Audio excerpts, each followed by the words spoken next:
ನರಸಿಂಹ ಅವತಾರ. ಧರ್ಮವನ್ನ ಎತ್ತಿ ಹಿಡಿಯಲು ಭಗವಂತ ಹಲವು ಅವತಾರಗಳನ್ನ ಧರಿಸಿದ. ಅವತಾರ ಎಂದರೆ ಧರೆಗೆ ಇಳಿದು ಬರುವುದು ಎಂದರ್ಥ. ಅಧರ್ಮದ ದುಷ್ಟಶಕ್ತಿಗಳ ನಿರ್ನಾಮಕ್ಕೆ ಹಾಗೂ ಸತ್ಶಕ್ತಿಗಳ ಉದ್ಧಾರಕ್ಕೆ ಭಗವಂತ ಅವತರಿಸಿದ. ನಮ್ಮ ಮನುಕುಲವನ್ನ ಉದ್ಧಾರ ಮಾಡಲಿಕ್ಕೆ ಭಗವಂತನ ಅವತಾರ. ಅನೇಕ ಅವತಾರಗಳು ಮತ್ಸ್ಯ, ಕೂರ್ಮ, ವರಾಹ, ನಾರಸಿಂಹ, ವಾಮನ, ಪರಶುರಾಮ, ರಾಮ, ಕೃಷ್ಣ, ಬುದ್ಧ, ಕಲ್ಕಿ. ಅದರಲ್ಲಿ ಪ್ರಸಿದ್ಧವಾಗಿದ್ದು ನರಸಿಂಹ ಅವತಾರ. ಒಮ್ಮೆ ಸನಕಾದಿ ಮುನಿಗಳು ಭಗವಂತನ ದರ್ಶನಕ್ಕೆಂದು ಬಂದಾಗ ದ್ವಾರಪಾಲಕನಾದ ಜಯ ವಿಜಯರು ಅವರನ್ನ ಅಡ್ಡಿಪಡಿಸ್ತಾರೆ. ಇದರಿಂದ ಕೋಪಗೊಂಡ ಸನಕಾದಿ ಮುನಿಗಳು ಜಯ ವಿಜಯರಿಗೆ ಶಾಪವನ್ನು ಕೊಡುತ್ತಾರೆ. ಭಗವಂತನ ದ್ವೇಷಿಗಳಾಗಿ ಭೂಮಿಯಲ್ಲಿ ಜನಿಸಿ. ಆಗ ಹಿರಣ್ಯಾಕ್ಷ, ಹಿರಣ್ಯಕಶಿಪು, ಶಿಶುಪಾಲ, ದಂತವಕ್ರ ಹಾಗೂ ರಾವಣ, ಕುಂಭಕರ್ಣ ಎಂದು 3 ಜನ್ಮಗಳಲ್ಲಿ ಅವರು ಭಗವಂತನ ದ್ವೇಷಿಗಳಾಗಿ ಜನ್ಮ ತಾಳಬೇಕಾಯಿತು. ದುಷ್ಟನಾದ ಹಿರಣ್ಯಾಕ್ಷನು ಲೋಕಕಂಟಕನಾಗಿ ಭೂಮಿಗೆ ಭಾರವಾದ. ಈತನ ಅನ್ಯಾಯವನ್ನ ತಾಳಲಾರದೆ ಭಗವಂತ ವರಾಹ ಅವತಾರಿಯಾಗಿ ಆತನನ್ನ ನಿಗ್ರಹಿಸಿದ. ಇದರಿಂದ ಈತನ ಸಹೋದರನಾದ ಹಿರಣ್ಯಕಶಿಪು ವ್ಯಗ್ರಗೊಂಡ. ಭಗವಂತನನ್ನ ದ್ವೇಷಿಸತೊಡಗಿದ. ಹರಿಯನ್ನ ಯಾರು ಪೂಜಿಸಬಾರದು ಎಂದು ಘೋಷಿಸಿದ.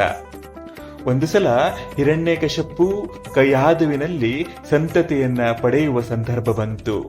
ಗರ್ಭವತಿಯಾದ ಕಯಾದುವನ್ನು ಬಿಟ್ಟು ಹಿರಣ್ಯಕಶಿಪು ಇನ್ನಷ್ಟು ಬಲವನ್ನು ಪಡೆಯಲು ತಪಸ್ಸಿಗೆ ತೆರಳಿದ. ಒಬ್ಬ ಹಿರಣ್ಯಕಶಿಪುವೇ ಲೋಕಕ್ಕೆ ಮಹಾಕಂಟಕನಾಗಿರುವಾಗ ಆತನಿಂದ ಜನಿಸುವ ಮಗು ಹೇಗಿರಬಹುದು? ಹೀಗಾಗಿ ಅದು ಉಳಿಯಬಾರದು ಎಂದು ದೇವೇಂದ್ರ ಕಯಾದುವನ್ನ ಅಪಹರಿಸಿದ. ದಾರಿಯಲ್ಲಿ ನಾರದನ ದರ್ಶನವಾಯಿತು. ಆತ ದೇವೇಂದ್ರನನ್ನ ತಡೆದ. ನೀನು ಕಯಾದುವನ್ನ ಅಪಹರಿಸುವುದು ಸರಿಯಲ್ಲ.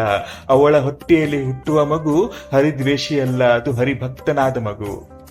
ಇದರಿಂದ ದೇವೇಂದ್ರನು ಕಯಾದುವನ್ನ ನಾರದರ ಬಳಿ ಬಿಟ್ಟು ಸ್ವರ್ಗಕ್ಕೆ ತೆರಳಿದ. ಕೆಲವು ಸಮಯದ ನಂತರ ಕಯಾದುವಿಗೆ ನಾರದರಿಂದ ಹರಿಭಕ್ತಿಯ ಉಪದೇಶ ದೊರೆಯಿತು. ಇದು ಗರ್ಭದಲ್ಲಿರುವ ಮಗುವಿಗೆ ಪ್ರಭಾವವಾಯಿತು. ಹಾಗಾಗಿ ಇಂದು ಕೂಡ ಸ್ತ್ರೀಯರು ಗರ್ಭಿಣಿಯಾಗಿರುವಾಗ ಯಾವುದೇ ಕ್ರೂರವಾದ ದೃಶ್ಯಗಳನ್ನ, ಆಡಬಾರದ ಮಾತುಗಳನ್ನ, ಮಾಡಬಾರದ ಯೋಚನೆಗಳನ್ನ, ಸ್ವೀಕಾರ ಮಾಡಬಾರದ ಆಹಾರವನ್ನ ಸ್ವೀಕರಿಸಬಾರದು. ಅದು ನೇರವಾಗಿ ಗರ್ಭಸ್ಥ ಶಿಶುವಿಗೆ ಪರಿಣಾಮವನ್ನು ಬೀರುತ್ತೆ. ಹೀಗಾಗಿ ಈ ನೆಲೆಯಲ್ಲಿ ಮಗುವಿನ ಭವಿಷ್ಯದ ದೃಷ್ಟಿಯಿಂದ ಈ ಬಗ್ಗೆ ಚಿಂತಿಸುವುದು ಇಂದಿನ ಜನರಿಗೆ ತುಂಬಾ ಅವಶ್ಯಕವಾಗಿದ್ದು, ಗರ್ಭವತಿಯಾದ ತಾಯಿಯು ಸಾತ್ವಿಕವಾಗಿ ಸಾಗಿದ್ರೆ ಮಗುವು ಕೂಡ ಸಾತ್ವಿಕವಾಗಿಯೇ ಸಾಗುತ್ತದೆ ಎನ್ನುವುದು ವೈಜ್ಞಾನಿಕವಾಗಿಯೂ ಸಹ ಸತ್ಯವಾದಂತಹದ್ದು. ಈ ನಾರದರ ಪರಿಣಾಮ ಪ್ರಹ್ಲಾದನು ಹಿರಣ್ಯಕಶಿಪುವಿನ ಮಗನಾಗಿದ್ದರೂ ಹರಿಭಕ್ತಿಯನ್ನೇ ಹೊಂದಿದ. ಇತ್ತ ಬ್ರಹ್ಮದೇವರನ್ನು ಕುರಿತು ಉಗ್ರ ತಪಸ್ಸು ಮಾಡುತ್ತಿದ್ದ ಹಿರಣ್ಯಕಶಿಪುವಿಗೆ ಒಲಿದ ಬ್ರಹ್ಮದೇವನ ಹತ್ತಿರ ಅಮರನಾಗುವಂತೆ ಹೊರ ಕೇಳಿದಾಗ ಬ್ರಹ್ಮದೇವ ನನ್ನಿಂದ ಸೃಷ್ಟಿಸಲ್ಪಟ್ಟ ಎಲ್ಲ ಜೀವಗಳು ನಾಶವಾಗಲೇಬೇಕು ಎಂದಾಗ, ಯಾವುದೇ ಸ್ಥಳದಲ್ಲಾಗಲಿ, ಮನೆಯ ಒಳಗಾಗಲಿ, ಹೊರಗಾಗಲಿ, ಹಗಲಿನಲ್ಲಾಗಲಿ, ರಾತ್ರಿಯಲ್ಲಾಗಲಿ, ಅಸ್ತ್ರದಿಂದಾಗಲಿ, ಭೂಮಿಯ ಮೇಲಾಗಲಿ, ಆಕಾಶದಲ್ಲಾಗಲಿ, ಮನುಷ್ಯರಿಂದಾಗಲಿ, ಪ್ರಾಣಿಗಳಿಂದಾಗಲಿ, ದೇವತೆಗಳಿಂದಾಗಲಿ ಸಾವು ಉಂಟಾಗದಂತೆ ಅನುಗ್ರಹಿಸಬೇಕೆಂದು ಕೋರಿಕೊಂಡಾಗ ವರಗಳನ್ನ ಬ್ರಹ್ಮ ಅನುಗ್ರಹಿಸ್ತಾನೆ. ಸಂತೃಪ್ತನಾದ ಹಿರಣ್ಯಕಶಿಪು ವಿಷ್ಣುವನ್ನ ದ್ವೇಷಿಸುವುದನ್ನು ಮಾತ್ರ ಬಿಡಲಿಲ್ಲ. ಆದ್ರೆ ಹಿರಣ್ಯಕಶಿಪುವಿಗೆ ತನ್ನ ಮಗನಾದ ಪ್ರಹ್ಲಾದನನ್ನ ಬದಲಾಯಿಸಲು ಸಾಧ್ಯವಾಗಲೇ ಇಲ್ಲ. ಕೊನೆಗೆ ಮಗನನ್ನೇ ಕೊಲ್ಲಲು ಪ್ರಯತ್ನಿಸಿ ವಿಫಲನಾಗಿ ನಡೆದ ವಾಗ್ಯುದ್ಧದಲ್ಲಿ ನಿನ್ನ ಹರಿ ಎಲ್ಲಿರುವನು ಅಂತ ಪ್ರಹ್ಲಾದನಿಗೆ ಕೇಳಿದಾಗ ಶ್ರೀಹರಿ ಸರ್ವಾಂತರ್ಯಾಮಿ ಎಂದು ಉತ್ತರಿಸಿದ ಪ್ರಹ್ಲಾದ. ಆಗ ಕಂಬವೊಂದನ್ನು ತೋರಿಸಿ ನಿನ್ನ ಹರಿ ಕಂಬದಲ್ಲಿಯೂ ಇದ್ದಾನೆ ಎಂದು ಪ್ರಶ್ನಿಸ್ತಾನೆ ಹಿರಣ್ಯಕಶಿಪು.